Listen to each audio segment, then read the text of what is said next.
മറ്റൊരു പ്രധാനപ്പെട്ട വാർത്തയിലേക്ക്. വനിതാ ചെസ് ലോകകപ്പ് ഫൈനലിൽ ദിവ്യയും കൊനേരു ഹംപിയും തമ്മിലുള്ള മത്സരം ടൈ ബ്രേക്കറിലേക്ക്. രണ്ടാം മത്സരവും സമനിലയിൽ പിരിഞ്ഞു. നാളത്തെ ടൈ ബ്രേക്കറിൽ ലോക ജേതാവിനെ അറിയാം. വിവരങ്ങളുമായി സ്പോർട്സ് ഡെസ്കിൽ നിന്ന് ഖിലാഫ് അഹമ്മദ് ചേരുകയാണ്. ഖിലാഫ്, രണ്ട് ക്ലാസിക്കൽ പോരാട്ടവും സമനിലയിൽ അവസാനിച്ചിരിക്കുന്നു. ഇനി ടൈ ബ്രേക്കർ പോരാട്ടം. തീർച്ചയായും റിജീഷ് സൂചിപ്പിച്ചതുപോലെ തന്നെ രണ്ട് ക്ലാസിക്കൽ പോരാട്ടവുമാണ് ഇപ്പോൾ സമനിലയിൽ പിരിഞ്ഞിരിക്കുന്നത്.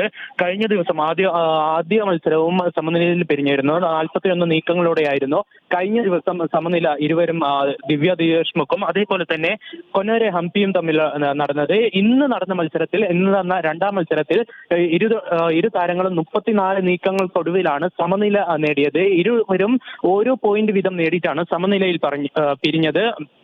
കൂടാതെ നാളെ നടക്കുന്ന ടൈ ബ്രേക്കറിൽ നമുക്ക് ലോക ജേതാവിനെ അറിയാൻ സാധിക്കും രജീഷ്. കൂടാതെ ഇതിൽ ഏറ്റവും എടുത്തു പറയേണ്ടത്, ആദ്യമായിട്ടാണ് ഈ ഒരു ഇന്ത്യൻ താരങ്ങൾ തമ്മിൽ ഫൈനലിൽ ഏറ്റുമുട്ടുന്നത്. ചരിത്രത്തിൽ ആദ്യമായി ലോക കിരീടത്തിന് ഇന്ത്യക്കാർ കരുക്കൾ നീക്കുന്നത് എന്നും ഇതിൽ ഏറ്റവും എടുത്തു പറയേണ്ട കാര്യമാണ് രജീഷ്.